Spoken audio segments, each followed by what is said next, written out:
If cursing is a sign of intelligence, then these two are brilliant. Meet award-winning radio show hosts Jonna Spilbor and Carol Pesci as they interview smart people, offer up a tidbit or two of advice, and threaten to kick your ass if you don't think positive. It's Happy Hour, live straight up, with a twist. Alcohol may or may not have been involved in the making of this show. Please watch responsibly. Welcome to Happy Hour. We found a friend. We hear she likes to swear. Going to be a good show for us. That's, you know what? You know, that's actually a true story. What? How we came to know and love Deborah. Deborah is a brilliant intuitive medium, and we invited her on our radio show, Happy Hour, and brilliant. I mean, she was reading people, connecting with people on the other side, like to the detail where you just cannot argue she's the real deal. And then we go to break, and she goes, "That was fucking exhausting." And we look at each other, we're like, we like her. She needs to be in our inner circle. So, Deborah Hanlon, welcome to Happy Hour. Thank you so much for having me. This is too fun. Oh, we love having you here. Yeah, and cheers. We can drink wine and say fun, get paid for it, hang out with friends. It just doesn't get any better than that. So this show is about helping people get happier. We want to put in front of you some smart people that have some good advice to help us live better, happier. Also, drink a little, curse a little. Not take ourselves too seriously. Right. And will Bradley Cooper to one day come sit right here? Come to mama. Right here. This studio on this couch. Yeah, we want to thank our bleep sponsor today. If you haven't guessed who it is, Happy Bitch Wines. That's what we're drinking today. Yeah, how do we ever get to know Happy Bitch Wine? Connected to that somehow. So thanks, Happy Bitch Wine. Basically, me and my business partner, for sponsoring the Fox today. So we need to be like fucking horrible today. Like just... You're actually paying yourself every time you say that word. Yeah, well, we'll get lots of views on this, so it'll be all right. Thank you also to our live studio audience for tuning in. Tuning in? No? Hanging out, actually. They're here. They're live on set. That's why they're a live studio audience. And normally when we've had our brilliant guest on our radio show, she has taken calls from listeners and read them and connected them with people who are on the other side. But today we're going to talk to you about other things like intuition, how to develop not necessarily what you do, but a part of what you do. Absolutely. And before we get serious about that, I think we should get a little silly and reach for our crap chat jar. Yeah. So this is where we take what kind of looks like a martini shaker, and we will just pull something from it and talk about it. We don't know what's going to be in there. Could be anything. So maybe Deborah will step in on this one. Could be like truth or dare question. Oh my gosh! I'll pick one. Go. We'll see who might wants to answer. Take another drink of wine. All right. So today's crap chat topic du jour. Please.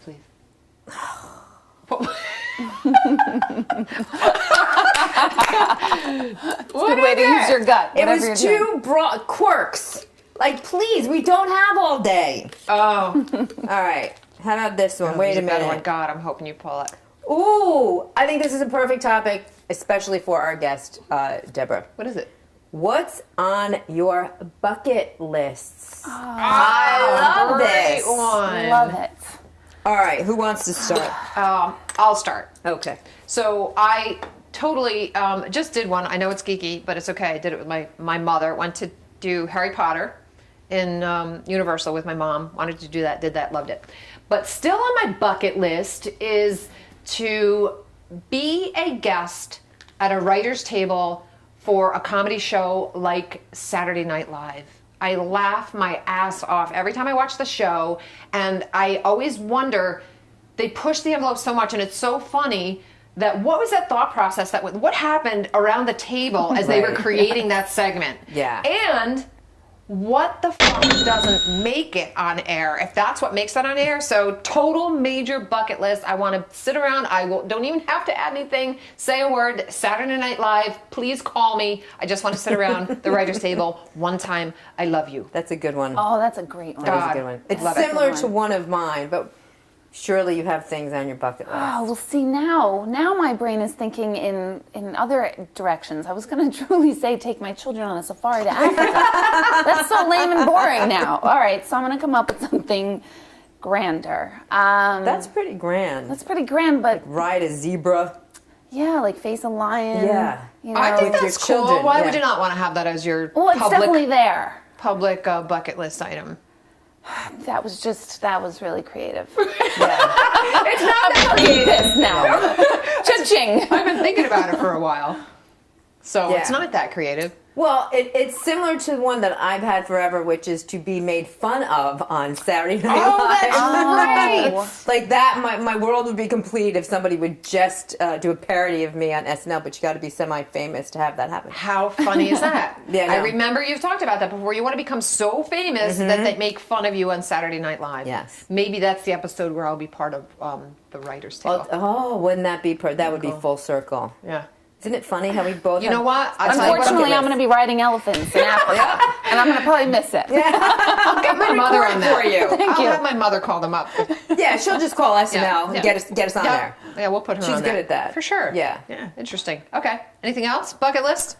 Want to add other than riding an elephant? And Oh, there's so many. Be on a best writers book list, and you know, All times. doable. While Yeah, you're it while is you all doable. mentioned that, why don't we mention that you are wrapping up your book, your first book called Yes.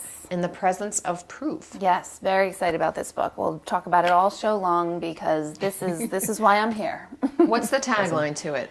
It's a medium's view on how we can create heaven on earth. So what you've learned by connecting with those past as to how we can live a better life right now. Yes, there's a whole aspect of mediumship that is just completely lost on people. People think it's just about connecting to the other side, and it absolutely is. But there's a whole other piece to it that is much more real world and tangible. It's about the here and now. And that's what, since we are still in the here and now and we haven't crossed over, my big method or passion is about taking what we learn about the consciousness and space that we'll be in when we cross over, and how do we apply it now so that we have more, where we're closer to heaven on earth, where we're experiencing more bliss, living more passionately, living our dreams, filling our bucket lists. So what a great concept, because essentially I think, and one of the things I've learned from you, from seeing you live and from being a friend of yours, is that when somebody does cross over, there's no more bullshit, really, right? The bullshit's gone. And if we could learn how to have the no bullshit zone while we're still here, right? That would be a perfect combination. And you're saying, and your book is about how we can at least achieve that to some extent. Yes, absolutely. It's all about what happens when we do cross, what is it that we're here for, and what we're here to learn and master, and how we can master it instead of constantly going against the grain, feeling like we're swimming upstream. Everything has to be difficult. That never happens. So, never, never happened. ever. So it's definitely how to get out of the bullshit zone for sure. You know what's also funny? I think what we learned from you and other guests that we've had is that whenever there's some sort of conflict, our natural reaction is to buck against it, right? Like I said, you want to punch it in the neck, you want to kick it to the curb. But actually, the more we learn, it's almost like you got to lean into this shit to diffuse it or accept it or make it go away, whatever you want to. You got to kind of get in it in order for that to happen, which is just, it's so counterintuitive. Right? But if we could figure out how to do that every time. It's counter-logical, but not counterintuitive. It's our logical mind that's telling us, oh, run, don't, oh, this is bad, this doesn't feel good. But really our intuition is telling us. I mean, I have conversations with my friends where I always say there's two parts of me. There's Debbie and then there's Deborah. And Deborah's really cool. Which one's the bitch? Oh, okay. Deborah's so cool, right? She's got this, she's very zen, she knows this, she's connected to the other side, everything happens for a reason, all that. Debbie is like, what is going on with my life and why is this happening to me right now? So I usually say that connection, my Debbie self, my human self, is the one that's operating more out of a logical mind that is just not equipped to deal with big things, the things that are bigger than I am. The Deborah, the higher self person, just knows. She always is saying, like, Deb, shut up, just shush. It's gonna be fine. This is all for a purpose. There's a space you can be in and amidst your chaos and aggravation. There's a space you can find. And once you can find that place, you don't like it. It doesn't mean like everything's great. It doesn't mean that you're living this blissful life. It just means that you have this trust and this connection of this is bigger than me and it's not about me. and you're able to just release and let go. It's not about accepting something that you don't like or you're not happy with. It's about saying, okay, this is the reality of it is as it is at the moment. Let me chart my course from here, not from a place of, fuck this sucks, why me, that energy. Yep. And, okay, let me take a breath. No, this is not going to stay the way it is right now, but I trust that there's a purpose. What is the most logical next step I can take? Not from that negative, angry space. But Well, I am a big, exhausting. it's very exhausting, but I am big on, because I'm definitely not someone to say like, oh, don't express your anger. I'm really big on, no, get the motherfucking stuff out. I'm telling you, I'm making you tons of why money we today. like you. So I told you. Amen. But get that out. And I always liken, see, emotions are energy. And the emotion of anger is a very useful energy. We've been taught that it's bad. We've been taught that it's not, right, and it's not okay, and it's not nice to feel that way. That's bullshit. Anger is a very clearing energy if we can express it properly. Acting on our anger, not so much. You can say, oh, I'm gonna kill somebody. Doing it, you cross the boundary. But if you feel it, that's a real feeling. And when you feel what's true and real, you let that emotion, that energy move through you, rather than let it Bottle stay it in up you. and Yes. then you blow up. Exactly. So anger is your friend. I always say it's like a forest fire. People go, oh my gosh, forest fires, it's terrible. Forest fires are nature's way of clearing the old so new can grow. And I always feel like anger is that way because it feels like it just burned through me. And then I'm like, okay, I'm good. Now I can move on. I can get that into that space of, okay, I got this. I can relate to that because there have been times I live a mostly happy life, but I'm human and I'm not perfect. What? I can say that I'm not perfect. It's okay. But if I have a really bad day, and it's funny because it kind of comes like that, where like nothing's going right, and I'm just feeling bad about myself and life and down and angry or sad or whatever, like that intense negative emotion. Inevitably, I will wake up the next day feeling lighter. Like it's almost like an ebb and flow. Like I just got it out. And now I know, so it's not as bad when I'm feeling it. I'm like, I've done this before. When I wake up tomorrow, I'm going to feel better. Yes. So not fight it, not go to the extreme either. Well, right, you can't fight it and you can't stay in it. I mean, that's where people go, oh, they just keep fueling it. And then they call 18 girlfriends to say the same story and it keeps perpetuating. And then a week later, a girlfriend's going to bring it back up to you and then it's going to fuel it again. That's not what we're saying. We're saying to really get in touch with that feeling, that emotion, own it, honor it. We're human. Nobody out there is, Gandhi felt angry. One of the known peaceful men on the planet definitely got angry. So he knew what to do with it after that. He knew how to recenter himself. So there's nobody on the planet that doesn't have all these emotions. It's what we do with them and what we tell ourselves about having them that makes all the difference. Oh yeah, sometimes our judgment of it is worse than the actual emotion itself. It definitely Something is. I want to talk to you about, Deborah, is your intuition. So we have this logical, as you like to call it, what kind of brain? The asshole brain. The asshole brain. I always say your brain is an asshole. Yeah, it's too busy, it's mean sometimes. But the fact is, and now science is actually catching up with this, that there is knowledge and intelligence throughout your body. No joke. You want to go look for a book called The Heart's Code. Where they now know that our cells and our organs contain memories and contain intelligence. Yep. So we have this intuitive part of us that is our wisdom. We all have it. You are exceptionally skilled at, because that's what you do. But how do we learn to quiet the a-hole brain and listen to that intuition and know whether it's our a-hole brain or our intuition speaking? So how do we tune in? How do we know which is which? I know what she's going to say. Are you going to say the M word? Oh, you're going to say it. Go Which ahead. word is that? Mindfulness? Meditation. I will get to meditation, absolutely, but before that, because I'm so real world, I have 3 children myself. Not everybody is going to know how to meditate. Not everybody's going to do it. Not everyone's going to stick with it unless you learn some fundamental. Yeah, exactly. It's like a diet that goes bad. You start to get in on it and then you put it away. Meditation is something that's so wonderful. It's just expressed incorrectly. But to get into your intuition, first of all, our cells have memory not only of ourselves, but memory of the entire universe involved. So we are literally embodying the universe right now. And if we could think this way, we're not going to get angry at someone else as much, or we're not going to have these triggers so much, because we're coming from less from our ego. My name is Deborah and I'm this. And you're coming more from, wow, there's a piece of the universe in Carol form, in Jonna form, in Deborah form over there. So that's first. We're constantly connected to what's real and what's right. It's our mind that tells us a story that is linked to what's real and what's right. And that story is false. That story is very one-sided. It's your own version of it. So when we're having our own version, it can't be accurate. And that's when everything goes haywire.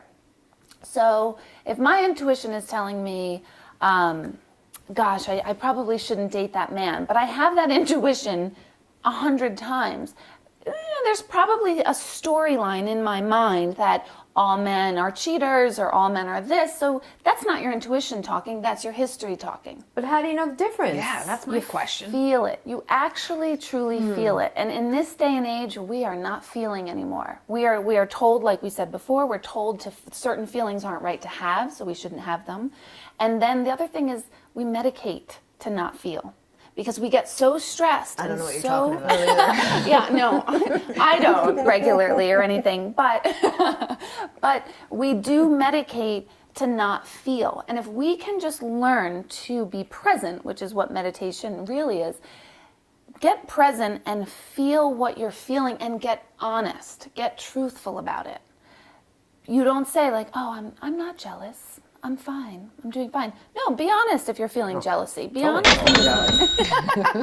Bitch. Totally. That's like my first emotion. So, but own it. And there's nothing wrong with it. So feel it.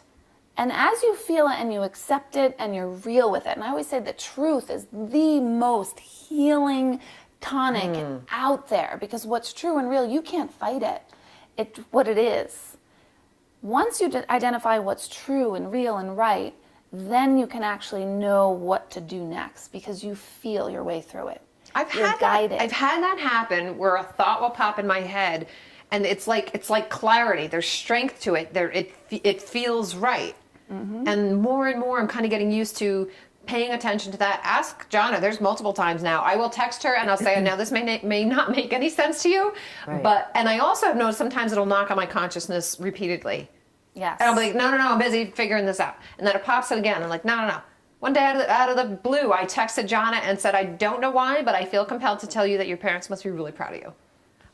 And I feel like that's kind of like, that's the higher voice, and to trust that and run with it. And I think there's a feeling that comes along with a thought. Yes. But that's a nice intuition. Like, I think you have to be even more developed to get to that point. Like, my intuition usually only tells me when something feels really wrong. It's not telling me so much when something feels really right. Which, do you have to practice to get there, or how do you get there? Which is a really great point, because that's great, because that's a great starting point. Because if you can feel something's really wrong, if you're not having that feeling, that means it's right. Oh. Well, that makes sense. Then Yes. I don't have to lose 15 pounds after all. You definitely don't. But that's something, because I get mad when my intuition is telling me that something's wrong, because I don't like to be bothered. But that's when it comes up for me, is when something's bothering me. Yeah, and we don't like to listen to it when we don't like the answer. You know, should I get that job? I want to get that job. I want to take that job. But something's saying, no, don't take that job. We do fight it. But if we just listen, just like, something's telling me not to. I mean, this happens all the time with everybody. No, I am not more intuitive than anyone else on this entire planet. I think you are, but okay. Yeah, I'm not for your own selves. You can develop an intuition for someone else, and guide them, that's a little different. But I am definitely not more powerful, nor is any other intuitive on the planet, than your own self and your own intuition. And that's really important, because once you start learning and really connecting to yourself, you're happier, you're more confident, even in times when things aren't going right. So I'm not talking about times where everything's perfect, because we always feel like everything's going right then. I'm talking about the times when it's not feeling so good. You can still stand in it. You can still go, I don't know what to do next. And you know what? How many times, I think anybody can say this, that there's been times when you move forward with something and it doesn't go right, something is even sometimes horribly wrong, and you can look back and say, I knew it. Yes. Something was telling me not to, or something was telling me this. That's my marriage. Yeah, but we don't Every trust it time. because our a-hole brain gets involved Yeah. and say, just don't be such a... I got off an airplane one time. I've told you this story. I won't get into it too much detail. Because my intuition told me to get off the airplane, and I have zero regrets. I'm not a drama queen. I'm not somebody who freaks out. I knew it. I knew it. Every time Wow. I've gone against that nagging voice, it has come back to bite me in the ass. Every single Every time. I had that on my wedding day. But whatever. Whatever. A little detour. But yeah, no, we don't listen to it. And then we know that voice at the time when we haven't listened to it. Oh, I knew I shouldn't have listened to that. So the main point is to understand that you actually have two voices. You have your brain, your logical knowledge, you have the wisdom of your intuition, which also contains the wisdom of the universe, and to recognize they both exist and to quiet the brain periodically and listen, ask yourself, go inside. You'll say this to me sometimes. I went inside and it's okay. So know it's there, trust it, listen to it, act on it. And the book is going to help us do that. The book is going to definitely help you do that with a lot more information on the other side and where they're at and understanding that. So the book also helps those who are grieving, because they need to know. A lot of people always ask, like, are they okay? So you're going to learn that they're more than fine. I always say they've got the good spot. We've got the shitty one. And it says that in the book. All right, now I have to ask you a weird question that's off topic. Good. In I case you love know those, that. the best. So the other night I was in bed asleep, which is a rare thing because I don't sleep anymore. Right. And I was She's a like, vampire. I know. That's what my office staff calls me.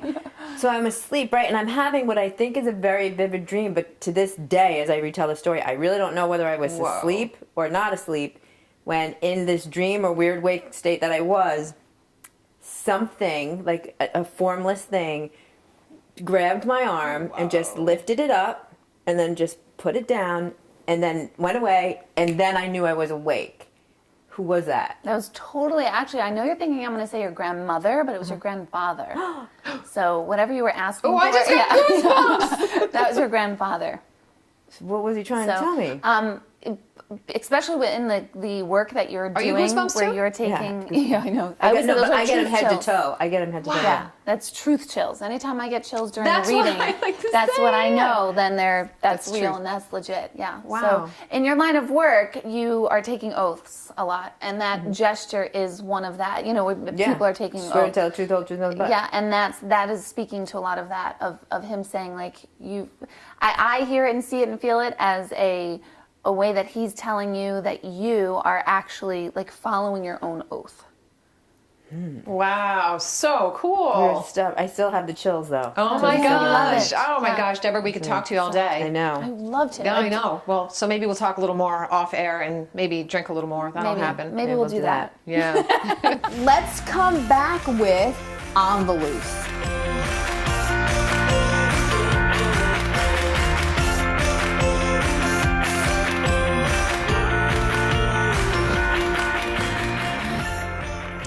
I may not be the best videographer, but John is certainly the best singer. All the single ladies, all the single ladies, all the single ladies, all the single ladies. Like I said. I have no idea what to say.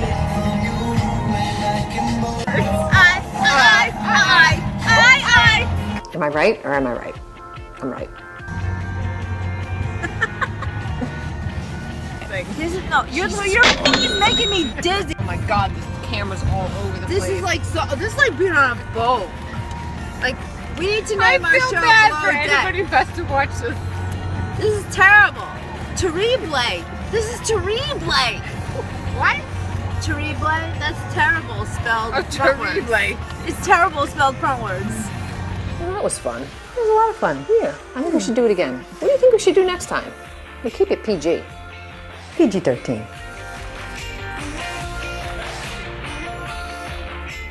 I'm glad you wasted my fucking time. Okay, all right, we're shutting down. All right. What's that? What's that light? Is that the cop? Is that the popo? Well, we're about wrapping up. We wanted to thank again today's Bleep sponsor, our live studio audience, for taking the time out of their busy day to join us. Make sure you go visit our website, NetChicks TV. No, NetChicks. What is our website? .tv. NetChicks.tv. /happy hour for some bonus material, the latest in Where's Bradley Cooper, and for information on how to register to become part of our live studio audience. And our special guest, Deborah Hanlon, who is an intuitive medium, did tell me that Bradley Cooper will be in this studio at some point in the future, so that's gonna happen. That's gonna happen. It has to now. All right. Bradley, God, don't make me wrong. Do not make me wrong. I No, hate right, that. don't, Bradley, make me wrong. And Make then me right. Usually we wrap up by saying, don't whine, don't cry, don't be an asshole. Right. But I forgot exactly how that goes. Yeah, do we just basically we don't want to bitch and complain. Right. Talk about what's right, with right life, with the world. yourself, people, the world, and yourself. stop waiting for somebody else to take charge of your attitude in your life and do it yourself. Right? Yeah. Yeah. Let's that's a cheers wrap. to that. All right. That's a great. wrap. Cheers. Cheers, girls. Cheers. What else do you think we should do? What else can we do for this segment? But keep it PG-13. No, keep it PG. Yeah. She says PG. Okay, got it. See? Yeah. All right. Try again. That was fun. That was a lot of fun. I wonder what else we can do. Let us know what you think we should do. I mean, PG-13. No. Fucking A. Love it. So when we're having our own version, it can't be accurate, and that's when everything goes haywire. So if my intuition is telling me, gosh, I probably shouldn't date that man, but I have that intuition 100 times, there's probably a storyline. I've seen the cable shows like it was before. Yeah, no, I actually put it over her boobs so it'll be supported. You know you got problems when your boobs literally get in the way of Got what you're 99 doing. problems, and that ain't one of them.